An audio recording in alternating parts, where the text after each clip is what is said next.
back, everybody, for another deep dive. This time, we are going to be taking a look at the FDA and a recent lawsuit and settlement that has people talking. Oh, yeah, this one's really interesting. Our source today is this Slashdot article about the FDA settling a lawsuit that was filed by 3 doctors Right. over warnings about using ivermectin to treat COVID-19. Yeah. So are you ready to unpack this one? Absolutely. This is a really fascinating case. Okay, so first things first, I think most people remember the whole horse dewormer thing, but Well, ivermectin does have approved human uses. For sure, it does. Right. Yeah, ivermectin is a really important medication. It's used to treat parasitic diseases, particularly in developing countries. Okay. And its discovery actually won a Nobel Prize for its impact on treating river blindness. Wow. So it's a legitimate medication with a pretty impressive track record. Yeah. But it seemed like the FDA's messaging kind of missed all of that nuance. Yeah, you could say that their tweets definitely caught the internet's attention. Yeah. I remember seeing those, "You are not a horse, you are not a cow, seriously, y'all stop it." Right. Did the FDA expect such a strong, reaction to those tweets? It's hard to say what they were going for, but they definitely hit a nerve. And those tweets actually became central to a lawsuit Oh, wow. that was filed by 3 physicians. Okay, so let's get into the lawsuit itself. Okay. What was the physician's argument against the FDA? Well, their core argument was that the FDA overstepped their authority by advising against ivermectin for COVID-19. Okay. They said that doing so interfered with their ability to practice medicine Yeah. and to prescribe treatments, Right. as they saw fit even off-label. Okay, now off-label prescribing, that's when a doctor prescribes a medication for a use that's not officially FDA approved. That's exactly right, and it's actually a really common practice. Okay. And it can be totally legitimate in a lot of cases, but it's also where things can get a little bit legally and ethically tricky. Right. Especially when we're dealing with unproven treatments for a new and serious disease, like COVID-19 was at the time. Right, so the doctors argued that the FDA was basically practicing medicine without a license by telling people not to take ivermectin, even though it wasn't officially, banned for COVID treatment. Yeah, precisely. Yeah. They claimed that the FDA was venturing into giving medical advice, which they believed should be left to individual physicians and their patients. Okay, interesting. So how did the courts handle this argument? Did they agree that the FDA overstepped? Well, this is where things get even more interesting. The Fifth Circuit Court of Appeals, which has a reputation for, controversial rulings, actually sided with the doctors. Oh, wow. So the court agreed that the FDA went too far. What was their reasoning? They determined that the FDA's advisories against using ivermectin for COVID went beyond just providing neutral information. Okay. They felt that the FDA's language, particularly in those tweets that we talked about, was strong enough to be considered a recommendation, Okay. which the court felt exceeded the FDA's authority. Hold on, though. Isn't it the FDA's job to protect public health? Shouldn't they be able to advise against potentially harmful treatments, especially during a pandemic? That's a really good point, and it gets to the heart of this whole controversy. Where do we draw the line between the FDA providing information and dictating medical practice? Yeah. The court seemed to be wrestling with that very question. So the court felt that even though ivermectin wasn't officially approved or banned Right. for COVID treatment, the FDA's strong stance against its use basically pressured doctors and patients away from it and was interfering with medical decisions. That's a good summary. And it ultimately led to the FDA's decision to settle the lawsuit. Oh, wow. They agreed to remove the tweets and even a consumer advisory about ivermectin from their website. And their reasoning was they wanted to avoid further litigation over these older statements. If the FDA backed down to avoid more legal battles, that seems like a pretty big win for the doctors who filed the lawsuit. It definitely does, and it sparked a lot of debate about what this means for the FDA's ability to guide public health decisions in the future. Some fear that this settlement could set a precedent, making the FDA hesitant to issue advisories against off-label drug use, even when there are legitimate concerns. That's a really scary thought. If the FDA can't issue warnings, wouldn't that leave the public more vulnerable to misinformation and potentially dangerous treatments? It's a real concern, especially in today's world, where misinformation spreads like wildfire online. Yeah. A strong and authoritative voice like the FDA is crucial. So the big question is, what happens next? What will be the long-term consequences of this settlement, and how does this impact you, the listener? Stay tuned as we explore these questions in more depth right after this. This case really highlights that tension between individual freedom and public health.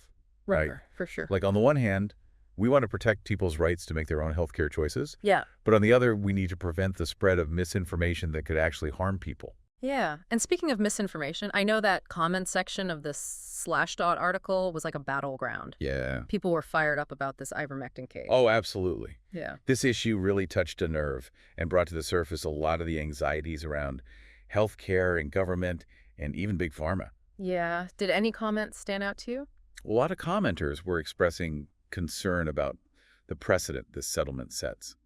They worried that the FDA's ability to provide guidance in future health crises might be compromised. Okay. One commenter said, "Imagine a new pandemic, a potentially effective but unproven treatment, and an FDA too afraid to speak up for fear of lawsuits. That's the future we're facing." That's a scary thought. It sounds like people believe this case could have a ripple effect and make the FDA more hesitant to issue strong advisories. Yeah, and that hesitancy could have real-world consequences. All right. Another commenter pointed to the estimated $130 million Wow. spent on ivermectin prescriptions for COVID in 2021 alone, as cited in the article. And they argued that this wasted spending shows the economic cost of misinformation. Yeah, that's a good point. Misinformation isn't just an abstract concept. It can have real costly impacts. Exactly. And this case also brought to light those deeper societal issues, like distrust in institutions and conspiracy theories. Yeah. Several comments said that they thought the FDA's actions were driven by ulterior motives, like they were protecting big pharma rather than public health. Ah, yes. The big pharma conspiracy theory, it always comes up. It's a pervasive narrative, and while it's important to be critical of powerful industries attributing everything to a conspiracy, often oversimplifies complex issues. Right. It's important to consider the legal and scientific arguments here, rather than jumping to conclusions about hidden agendas. It's a good point. Critical thinking is more important than ever, Absolutely. especially when we're bombarded with information from so many sources. This case is a perfect example of why we need to be discerning consumers of information. Right. It's not enough to just accept what we read or hear at face value. Right. We need to question our assumptions. Yeah. Consider different perspectives and look for evidence-based information. Which brings us back to the role of doctors in all of this. They're on the front lines, often navigating these complex medical decisions and trying to guide patients through all this information. Yeah, it's a tough position to be in, and this case highlights those ethical dilemmas doctors can face Right. when patients demand treatments that lack scientific backing. One commenter even argued that a doctor who prescribes solely based on a patient's demand should have their license revoked. That's a strong statement for sure. Yeah. But it shows the responsibility that doctors have to act in their patients' best interests, Yeah. relying on evidence-based medicine and judgment rather than bowing to pressure. So it's a tricky situation.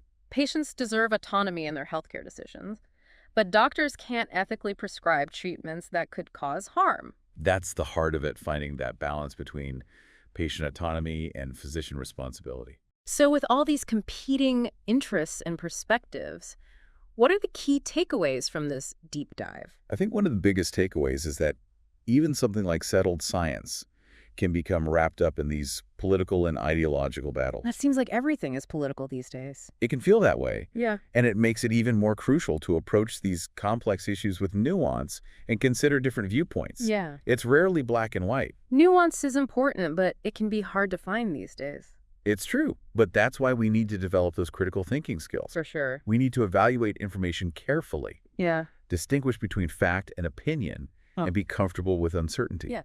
Because as this ivermectin case shows, there are often more questions than answers, and the easy solution isn't always the right one. It's a good reminder that we all have a responsibility to be informed and engage in these conversations, even when they're difficult. Well said, and I think that leads perfectly into our final thoughts for the listener. So if this settlement could chill the FDA's guidance in the future, where does that leave us? What safeguards do we need to make sure public health isn't compromised? That's the big question. Yeah. How do we protect free speech and respect doctors, but also keep people safe? No. Yeah, it's a real balancing act. What are some solutions that could help? Where one idea is to strengthen the FDA's authority so they can issue advisories without it being seen as medical advice. I see. Maybe clearer guidelines could help differentiate between just giving information and making recommendations. So being more precise with the language to avoid legal issues. Exactly. And we should also really focus on public education and media literacy. Okay. We need to give people the tools to think critically about information, especially now when misinformation spreads so quickly online. That makes sense. If people are more informed, they're less likely to fall for those misleading claims or treatments. Exactly. It's about giving people the power to make good decisions about their own health. What about the medical community? How can doctors talk to their patients about unproven treatments or off-label prescribing? Open communication is so important. Doctors need to be upfront with patients about the risks and benefits of any treatment, especially those without strong scientific evidence. Yeah, And they need to be ready to address those concerns with empathy. it sounds like a lot of this comes down to trust, right?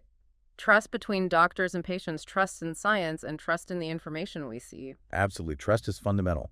Without it, it's easy to fall into fear and misinformation Hmm. and make decisions we might regret. Well said. So, as we wrap up this deep dive into the FDA and ivermectin and public health, what's the main thing you want listeners to think about? I think the biggest takeaway is we all have to be informed, think critically, and have these tough conversations. Public health isn't just the government's job, it's on all of us. That's powerful. We can't just sit back and take in information. We need to be part of shaping our own health and the health of our communities. Exactly. And that starts with curiosity, asking questions, and being willing to challenge what we think we know. Well said. Thank you for joining us on this deep dive. Until next time, stay curious, stay informed, and stay healthy.